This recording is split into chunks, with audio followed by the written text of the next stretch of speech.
السلام عليكم ورحمة الله وبركاته. الحمد لله رب العالمين والصلاة والسلام على سيدنا محمد وآله وصحبه أجمعين. قال الله تعالى في القرآن العظيم: أعوذ بالله من الشيطان الرجيم. بسم الله الرحمن الرحيم. يا أيها الناس كلوا مما في الأرض حلالا طيبا ولا تتبعوا خطوات الشيطان إنه لكم عدو مبين. صدق الله العلي العظيم. சர்வ புகழும் புகழ்ச்சியும் இவ்வுலகை படைத்து பரிபாலித்து கொண்டிருக்கக்கூடிய எல்லாம் அல்ல அல்லாஹ்விற்கு. எல்லாம் அல்ல அல்லாஹ் ரப்புல் ஆலமீன் மேற்காணக்கூடிய திருமறை வசனத்தின் மூலமாக பூமியில் படைக்கப்பட்ட அந்த பொருட்கள்ல நல்லவற்றை நீங்க என்ன செய்யுங்க, ஆகுமாக்கப்பட்டதை சாப்பிடுங்க, ஷைத்தானுடைய அடிச்சுவடுகளை நீங்க பின்பற்றிடாதீங்க அப்படிங்கிறத ஒரு மனிதன் அன்றாடம் உண்ணக்கூடிய உணவுகளாக, குடிக்கக்கூடிய பானங்களாக இருந்தாலும் சரி, உடுத்தக்கூடிய உடைகளாக இருந்தாலும் சரி, அனைத்து வகையிலும் அல்லாஹ் எதை நமக்கு ஆகுமாக்கி வைத்திருக்கின்றானோ அந்த வகையில் நம்முடைய வாழ்க்கையை பேணுதலான முறையில் பாதுகாத்து கொள்ள வேண்டும் என்பது சார்ந்த ஒரு விஷயத்தை அல்லாஹு தாலா இவ்வாறு குறிப்பிட்டு காட்டுவான். யா ஐயுஹன்னாசு குலூ மிம்மா ஃபில் அர்லி ஹலாலன் தய்யிபா. மனிதர்களே, பூமியில் உள்ள பொருள்களில் அனுமதிக்கப்பட்டவற்றையும் பரிசுத்தமானவற்றையும் நீங்க என்ன செய்யுங்க, உண்ணுங்க, சாப்பிடுங்க. ஒலா தத்தபிஉ ஹுதுவாத்தி ஷைத்தான். ஷைத்தானின் அடிச்சுவடுகளை நீங்க என்ன செய்யாதீங்க, பின்பற்றாதீங்க. இன்னஹு லக்கும் அதுவும் முபீன். நிச்சயமாக அவன் உங்களுக்கு, ஷைத்தானாகப்பட்டவன் உங்களுக்கு பகிரங்கமான பகைவனாவான், எதிரியாவான் என்பதாக அல்லாஹு தாலா திருமறை வசனத்தின் மூலமாக குறிப்பிட்டு காட்டுகின்றார்.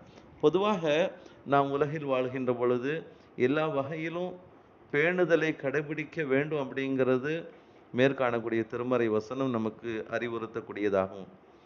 அந்த வகையில கண்ணியமிகு சஹாபாக்கள் ஹலால் ஹராமை பேணும் விஷயத்துல எவ்வளவு பேணுதலாக, ஜாக்கிரதையாக நடந்து கொண்டார்கள் என்பதையும், ஹராமான சாப்பாடு கொஞ்சம் கூட தமது வாய்க்குள் சென்று விடாமல் மிகவும் பேணுதலாக இருந்தாங்க அப்படிங்கிறத பலதரப்பட்ட வரலாற்று குறிப்பின் மூலமாக நாம் அறிய முடிகின்றது.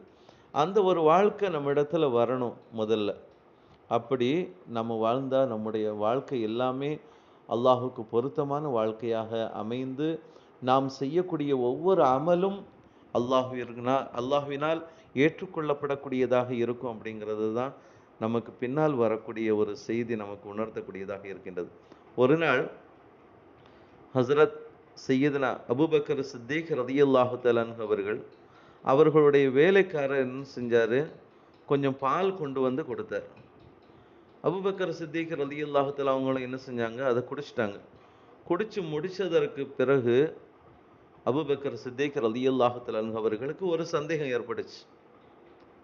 உடனே அந்த வேலைக்காரர் இடத்துல, இது உமக்கு எப்படி கிடைத்தது? எனக்கு பால் வந்து கொடுத்தீங்களே, இது உங்களுக்கு எப்படி கிடைத்தது?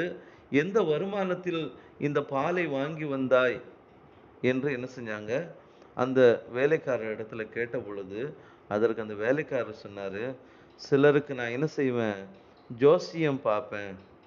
அப்படி ஒரு ஜோசியம் பார்த்ததுல அதுக்கான ஒரு வருமானம் எனக்கு கிடைச்சது, அதுக்கான ஒரு ஊதியம் கொடுத்தாங்க. அதை வச்சு தான் நான் என்ன செஞ்சேன், உங்களுக்கு நான் பால் வாங்கிட்டு வந்தேன் அப்படிங்கிறத சொன்னவுடன் அபூபக்கர் சித்திக் ரலியல்லாஹு தஆலா அவருடைய முகம் அப்படியே மாறி போய்விட்டது. பின்பு என்ன செஞ்சாங்க, தங்களது விரல்களை வாயில் திணித்து குடித்த பால் அனைத்தையும் என்ன செஞ்சாங்க, வாந்தி எடுத்தார்கள் என்பதாக வரலாற்றில் சொல்லப்படுகின்ற அன்பானவர்களே. அதற்கு பிறகு அல்லாஹ்விடத்துல, யா அல்லாஹ், உன்னிடம் நான் என்ன செய்யறேன், பாவ மன்னிப்பு தேடுறேன். என் குடலும் வயிறும் பெற்றுக்கொண்ட ஒன்றிற்காக உன்னிடத்துல தௌபா செய்கிறேன் யா அல்லாஹ் என்பதாக அல்லாஹ்விடத்துல துவா செஞ்சாங்க. இந்த நிகழ்வை சில சஹாபாக்கள் என்ன செஞ்சாங்க, நபிகள் நாயகம் ஸல்லல்லாஹு அலைஹி வஸல்லம் அவர்களிடத்துல இவ்வாறு சொன்னாங்க. அபூபக்கர் சித்திக் ரலியல்லாஹு தஆலாவுடைய அந்த நிகழ்வை என்ன செஞ்சாங்க சொன்னாங்க. அப்போது நாயகம் ஸல்லல்லாஹு அலைஹி வஸல்லம் அவர்களின் முகம் மலர்ந்த நிலைமையில நாயகம் ஸல்லல்லாஹு அலைஹி வஸல்லம் சொன்னாங்க, உங்களுக்கு தெரியாதா? வந்த சஹாபாக்கிட்ட சொல்றாங்க, உங்களுக்கு தெரியாதா? சித்தீக்கின் வயிற்றினுள் நல்லதை தவிர வேறு எதுவும் போகாது. அதற்கு அவர்கள் அனுமதி கொடுக்கவும் மாட்டார்கள் என்று நபிகள் நாயகம் ஸல்லல்லாஹு அலைஹி வஸல்லம் அவங்க என்ன செஞ்சாங்க, அபூபக்கர் சித்திக் ரலியல்லாஹு தஆலா அவங்களை புகழ்ந்து இவ்வாறு சொன்னாங்க அப்படிங்கிறத நம்ம வரலாற்று குறிப்பில் நம்ம பார்க்குறோம். அன்பானவர்களை, இப்படிப்பட்ட ஒரு பேணுதல் நமக்கு வரணும். இப்படிப்பட்ட ஒரு பேணுதல் வரணும். ஏன்னா சில வகை பொருளாதாரங்கள் ஹலாலா ஹராமா என்ற சந்தேகம் ஏற்படும் சந்தர்ப்பங்கள்ல சந்தேகமானதை விட்டும் நாம் என்ன செய்யணும், விலகி கொள்ளும் வகையில் நம்மை பக்குவப்படுத்தி கொண்டால் ஹராமிலிருந்து விலகி நம்முடைய இயல்பாக நம்முடைய செயல்பாடுகள் அனைத்தையும் என்ன செய்யும், ஒரு பொருளை நம்ம சாப்பிட்றோம்னா அது சந்தேகம் ஏற்பட்டால் உடனே நம்ம என்ன செய்வோம், தவிர்ந்து கொள்வோம். இது இயல்பாக நம்முடைய வாழ்க்கையில் அமைய பெற்றுவிடும். உதாரணமாக ஒரு குவளையில் ஒரு பால் கொண்டு வந்து தரப்படுகின்றது. பக்கத்தில் இருந்தவர் என்ன செய்கிறாரு, சொல்கிறாரு, எப்பா அதில் விஷம் கலந்துருக்கு அப்படின்னு சொல்லி சொல்கிறாரு. இன்னொரு மனிதர் சொல்கிறாரு, இல்லை இல்லை அதில் தேன் கலந்து உள்ளது அப்படின்னு சொல்லி சொன்ன பொழுது சொல்கிறாருன்னு வைங்க, நாம் என்ன செய்வோம், அதில் தேன் கலந்திருந்தாலும் விஷம் கலந்திருந்தாலும் நாம் என்ன செய்ய மாட்டோம், அதை குடிக்க மாட்டோம். இது போன்றே ஹலாலா ஹராமா என்ற சந்தேகம் ஏற்படும் போது இது போன்ற மனோநிலையை நாம் பெற்றுக்கொள்ள வேண்டும். அது சந்தேகமான பொருளாக இருக்கக்கூடிய தருணத்தில் அதை நம்ம சாப்பிடாம தவிர்ந்து கொள்வது ஒரு இஸ்லாமிய ஒரு பண்பாடு என்பதை நமக்கு நாயகம் ஸல்லல்லாஹு அலைஹி வஸல்லம் அவர்களுடைய பொன்மொழியின் மூலமாக நாம் அறிய முடிகின்றது. அனஸ் ரலியல்லாஹு தஆலா அவங்க அறிவிப்பாங்க, புகாரி ஷெரீஃபில் பதிவு செய்யப்பட்ட ஒரு செய்தியை நாம் பார்க்குறோம். நபிகள் நாயகம் ஸல்லல்லாஹு அலைஹி வஸல்லம் அவங்க ஒரு பாதையில் கிடந்த ஒரு பேரித்தங்கனியை என்ன செய்கிறாங்க, பார்க்குறாங்க. இது சதகா தர்ம பொருளாக இருக்குமோ என்ற அச்சம் எனக்கு இல்லாவிட்டால் இதை நான் என்ன செஞ்சிருப்பேன், எடுத்து சாப்பிட்டு இருப்பேன் என்பதாக சொல்லி அந்த பொருளை அந்த பேரித்தங்கனியை சாப்பிடாமல என்ன செஞ்சிட்டாங்க, வழியில் கிடந்ததை விட்டும் கடந்து போனாங்க அப்படிங்கிறத நாம் பார்க்குறோம். ஆக நபிகள் நாயகம் ஸல்லல்லாஹு அலைஹி வஸல்லம் அவங்களுக்கு தர்ம பொருள் ஹராம். அதனால் கீழே கிடக்கின்ற பேரித்தங்கனி தர்ம பொருளாக இருக்குமா என்ற சந்தேகம் வந்ததால் அதை விட்டு என்ன செஞ்சிட்டாங்க, விலகி கொண்டாங்க. இதைத்தான் ஒவ்வொரு மனிதனும் தன்னுடைய வாழ்க்கையில் ஒரு பொருளை சாப்பிட்றோம்னா அதில் ரொம்ப பேணுதலாக நம்முடைய செயல்பாடுகள் ஆக்கி கொண்டா நம்முடைய அமல்கள் அல்லாஹ்விடத்தில் என்ன செய்யப்படும், ஏற்றுக்கொள்ளப்படக்கூடியதாக இருக்கும் அப்படிங்கிறத இந்த வரலாற்று குறிப்பின் மூலமாக இறைமறை வசனத்தின் மூலமாக நாம் அறிய முடிகின்றது.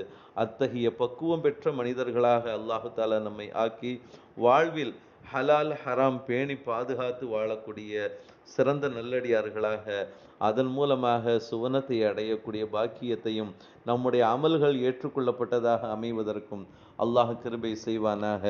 ஆமீன். வாஹிர் தாவானா அனில் அல்ஹம்துலில்லாஹி ரப்பில் ஆலமீன். அஸ்ஸலாமு அலைக்கும் வரஹ்மத்துல்லாஹி வபரகாத்துஹு.